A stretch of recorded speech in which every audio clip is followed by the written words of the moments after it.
This episode is brought to you by Progressive Insurance. Fiscally responsible, financial geniuses, monetary magicians. These are things people say about drivers who switch their car insurance to Progressive and save hundreds. Visit Progressive.com to see if you could save. Progressive Casualty Insurance Company and Affiliates. Potential savings will vary, not available in all states or situations.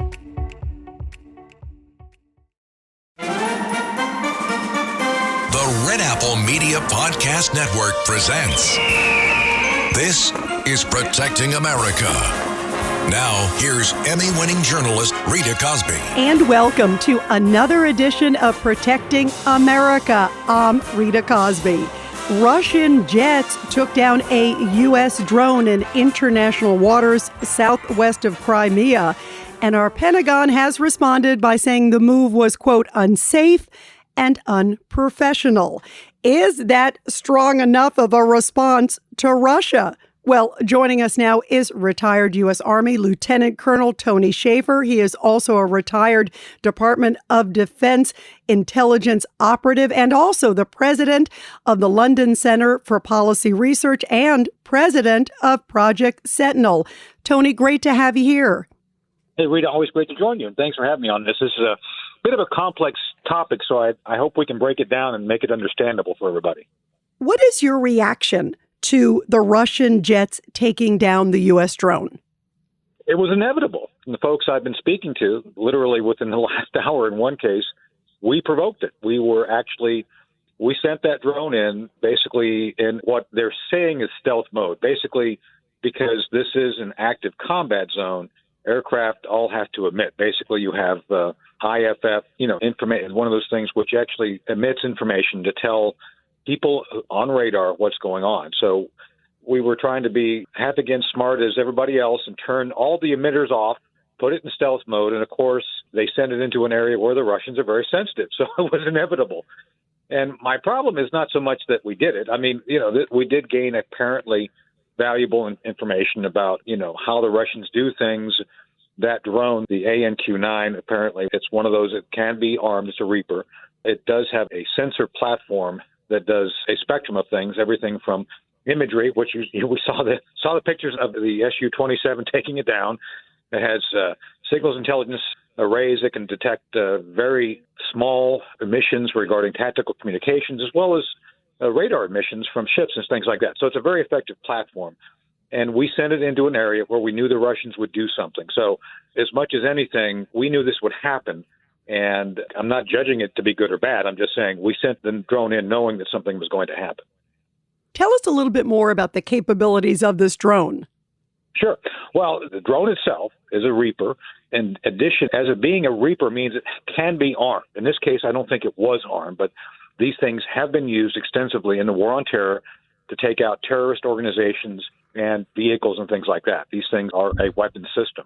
With that said, the one that was shot down, or downed, I should say, because it wasn't shot down, it was just downed by the Su-27, essentially hitting its propeller, was on a reconnaissance mission, and it was actually in a mode which was designed to essentially try to collect information without being detected. That is to say, it turned off all of its emitters. Whenever an aircraft is flying, and I think today, if you go out on a commercial airplane is going to have all sorts of information coming on and off board, letting air traffic controllers know where it's at. Same in the war zone, believe it or not. Everybody's trying to track everything. In this case, that system was going in to look at Russian targets in the area of the Crimea. And again, I'm not judging this to be good or bad. I'm just telling you what happened. And the idea was for this drone, our drone, with all those collection capabilities, to get a pretty close look at what was going on regarding the Russian, formations, for lack of a better term, how the Russians are all lined up in the area of Crimea, getting ready to go into Ukraine. That was what the purpose of the mission was. How often are we flying these kind of drones, and how many of them are in that area? Oh, 24/7. No, we've always probably got at least 5 of these things in the air in some form, someplace around the periphery. We also have Army rotary wing aircraft and piston aircraft flying around, doing things on the periphery of Ukraine, especially out of Poland. And things like this are happening all the time regarding the Black Sea. And to your point, Rita, this was technically in international waters. However, the Russians had declared this a no-fly zone based on their war with Ukraine. So it's like the Chinese. The Chinese declared certain areas of the Pacific and the Red Sea to be no-fly zones, and obviously we still fly in there and antagonize them. So, again, I'm not judging the tactic. The tactic is what we do. We've done it since before the Cold War. I'm just telling you and your audience that the Pentagon kind of knew something was going to happen. They didn't know it was going to be this level of response, but they knew that they were going to provoke something to happen when they sent that thing into airspace, which the Russians consider to be controlled airspace. Do you think they anticipated how to respond if that were to happen? No. As a matter of fact, that was the other thing I learned. It's like, no, the Pentagon really didn't know that this would be the response. They thought there was a possibility of being shot down because anytime you go into an airspace like that and it's declared to be a no-fly zone by someone like the Russians, there's always a chance that something's going to happen. This clearly was, the response was clearly meant to send a signal. And I've said this in the media before I even saw the videos. The actual passes dumping fuel on the drone is akin to a dog raising its leg on a fire hydrant. That's what that was meant to send. It was a signal. And just like the Cold War, we're back to doing provocative things to each other to send messages, and that was meant to be a signal. And I saw Lindsey Graham had said just recently that Reagan would have shot airplanes down. It's like, no, Reagan would not have shot airplanes down because during the Reagan White House years, as you know, I've spoken about before, they had a very strong military ready to use it. We had no such military ready to use. And it would be insane for us to confront the Russians at this point, not being combat ready. Reagan would have been ready to use force if he was forced to. In this case, Biden is not. And if you go provoking the Russian bear and you're not ready to back it up with strong military force or the threat of military force, you've got a Joe Biden who basically has the oatmeal brigade behind him, and nobody finds him credible. Let me ask you to that end, Tony Shaffer, Sure. because it seems like the White House has been fairly tepid in their response to Russia on this. What message does that send? It sends a message that these Russians thought.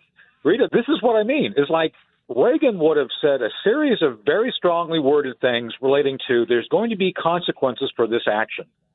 Rita, have you heard one comment from the Pentagon or from the White House saying there's going to be consequences for this action? No. They've all been trying to explain it away as an accident or this was unsafe. No, this was a message, Rita. The Russians are sending us a message, and we failed to respond adequately. Bullies will continue to push you until you push back harder and more effectively. And as much as I am not for getting us into a war, the more weakness we display, the more we will assure a strong and continuous aggressive response from the Russians. I'm just saying that's the way the world works. And the Biden administration and being essentially manned by a high school debating team doesn't seem to understand that they can't speak the language of the 21st century modern warfare.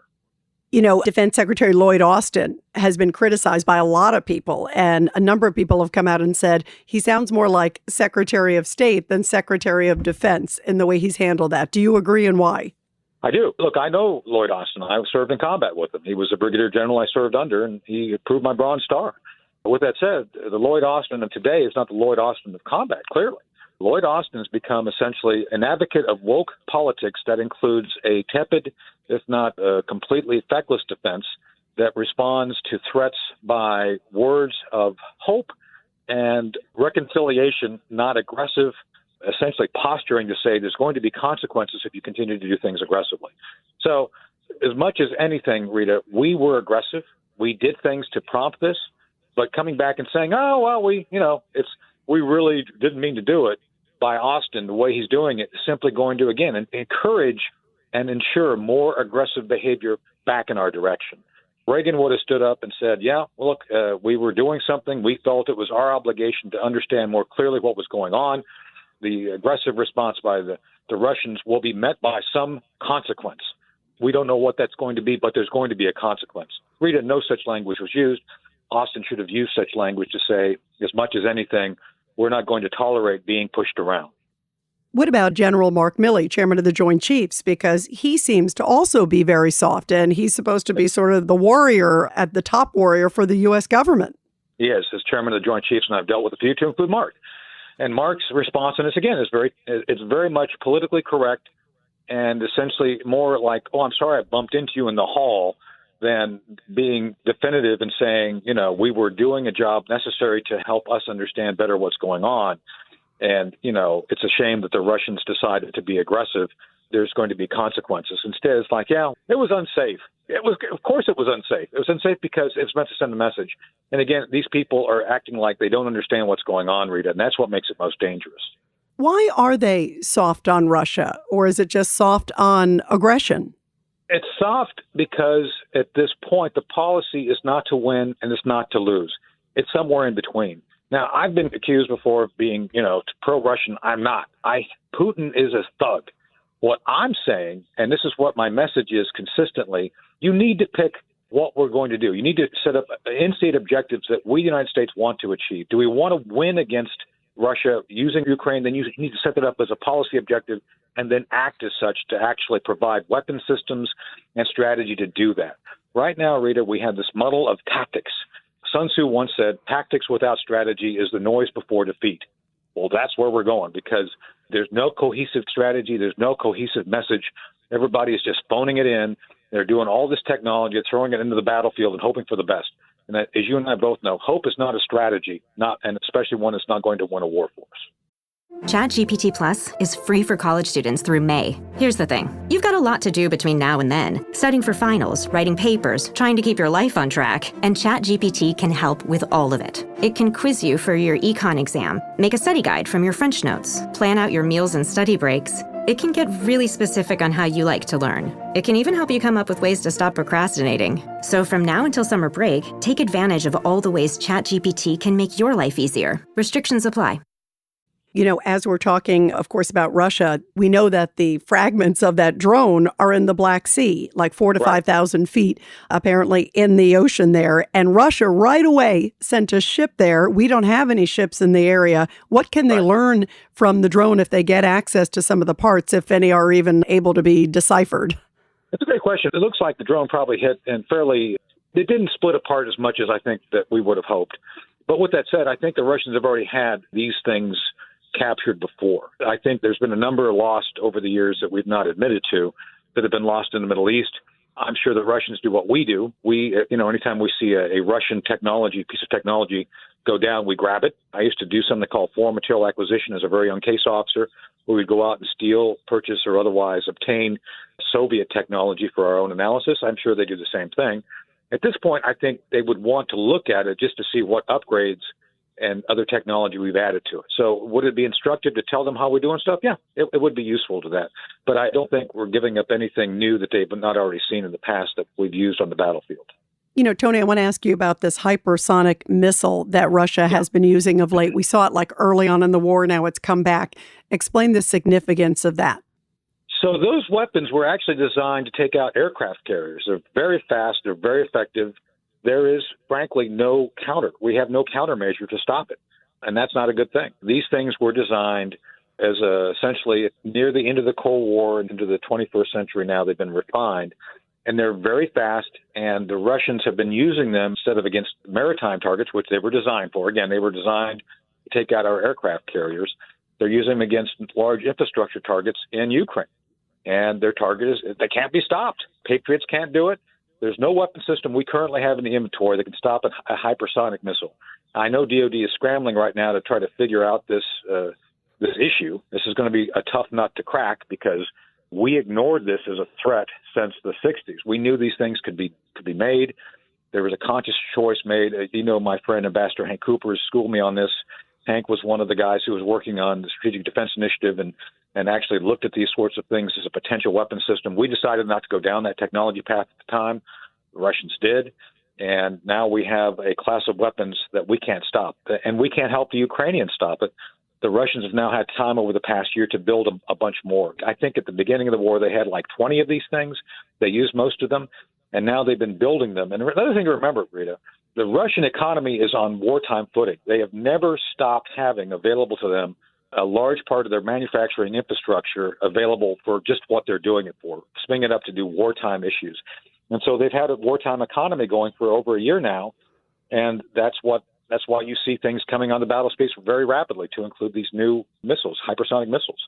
And they're going to probably continue to use them with impunity because, again, we have no way to stop them at this point in time.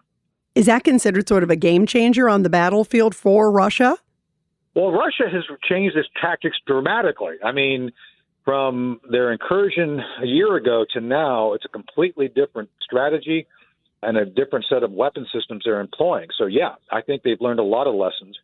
And this is the problem. And again, I'm not taking sides. I'm just stating the facts. The numbers that the Russians are using are an order of magnitude larger than what Ukraine can muster, to include these new weapon systems, which cannot be stopped to hit power plants and things like that. It's one of those situations where the Ukrainians at this point, unless there's ground forces or other technology introduced by the West, the Russians will simply continue to attrit and patiently wear down the Ukrainians. The Ukrainians are going at 100% every day. The Russians are going about 25% every day. And you can't go 100% to 25% indefinitely. Something's got to give. And I think that's where we're at right now in the war. Where do you see this headed? I mean, there have been, as you mentioned, even some of these horrible stories that have been coming out of Bakhmut with the Wagner group and so forth. Where are we going with this? So that's part of the problem. Bakhmut is what they call a cauldron. The Russians used this during the Second World War against Germans. They would essentially allow the Germans to be semi-encircled. Germans would continue to try to hold terrain and just waste their resources and energy trying to basically sustain terrain. And that's what they've done here. The Russians are letting the Ukrainians use 100% of their force all the time. Zelensky has been advised by the Pentagon to pull out, to fall back, and set up a secondary lines to actually kind of pull out. And Zelensky says, no, we're wearing the Russians down. It's like, yeah, you're not really wearing the Russians down since they have literally an order of magnitude more forces than you do. So this is one of those situations where I think the Ukrainians continue to employ forces uselessly. That is to say that they cannot hold Bakhmut because eventually they're just going to be overwhelmed by the waves of Russians. We all know Russians are willing to take casualties. That's not new. So I just believe that at this point, Bakhmut is a key terrain feature that the Russians are going to probably win. I think most Western media outlets are now kind of accepting that as something very likely. And that means we have to consider what we do to help Zelensky once they lose that. Because once they lose that, Rita, the spring comes, the ground gets dry, gets solid. There's not much that's going to stop the Russians from moving west towards the Dnieper River. And the Ukrainians just don't have the numbers to stop them at this point in time. Where do you think China is playing in all of this? Because we know that President Xi is meeting with Putin soon. Then he claims he's trying to broker a peace deal or at least try to be a mediator in all this. Do you think they're honest brokers? And do you think they can do anything? Well, they're not honest brokers, but yes, they're trying to insinuate themselves for purposes of advantage. Basically, Rita, what they've done is replaced us, the U.S., both in the Middle East, because they just negotiated this deal between the Saudis and the Iranians. That's a huge issue. And now they're trying to be the quote-unquote peacemakers in this war with the Russians and the Ukrainians. This is what they're trying to do for purposes of global influence. This has nothing to do with us, other than trying to push the United States out of having an effective foreign policy program that allows us to be the ones who referee and work these things out. These actions by the Chinese are designed to telegraph to Africa, to India, to other members of the world that the United States is no longer a good partner and will not be the ones who stand up and try to negotiate. We're the adults in the room. It's very dangerous. And by the way, Blinken, all these State Department folks knew this was all coming, and they did nothing to get ahead of it. And that's the second mistake they made, Rita, is that, they knew this was all coming. They knew that the Chinese were going to do this, and they did nothing, and then they allowed the Chinese to gain advantage. So will they do the 12-point peace plan? Maybe. But the damage is already done. The damage is that we no longer are seen as the world leader in trying to help resolve these sorts of conflicts. And the Chinese are now in the position both to resolve it as well as arm the Russians if they chose to do so, because, we've done nothing to deter their bad behavior. And finally, have we to that end, given up the power structure? I mean, we're seeing this alliance, as you talk about, with China, Russia, Iran. They're joining partners. It seems like like an axis of evil, a new axis of evil. And we are on the sidelines with President Biden, it seems. We are. And BRICS is coming. BRICS is going to further hamper the entire economic structure of the world. Ultimately, my friend, Brigadier General retired Blaine Holt, and I talk about this often in the media. This is all about undermining our currency, ultimately. They want to remove the dollar as the reserve currency of the world. That is to say that most energy transactions right now, Rita, are done in the U.S. dollar. They want that to end. And the moment that happens, the moment our currency is not the reserve currency and its value is less, and it's being less, as you just saw, they're pumping $2 more billion into the economy to save the banks that should not be saved, just saying. The constant attack on our monetary system is going to crash our economy. So President Trump rightfully linked our economy and economic prosperity to national security. This is the example that he was trying to get to. And either because they're too stupid to understand or really do want the economy to crash, the Biden folks are allowing all of these things to happen. They are like passengers in a runaway car pretending they can't drive and know what to do. And I think that's the danger we're facing right now. That is a huge concern for the world and obviously, first and foremost, for our country. Yeah. Well, everybody be sure to subscribe and share this really powerful podcast. Tony Shaffer, you are terrific. Thank you for everything you do to keep us safe. Thank you for your candor, and thank you for your great service to this country. We really appreciate you being here, Tony. Sure. Thank you, Rita. Always great to join you. And everybody, I'll be back soon with another great edition of Protecting America. And of course, you can catch me every weeknight, 10 p.m. to midnight on the legendary WABC Radio. This is Rita Cosby, and thanks for all you do to protect America.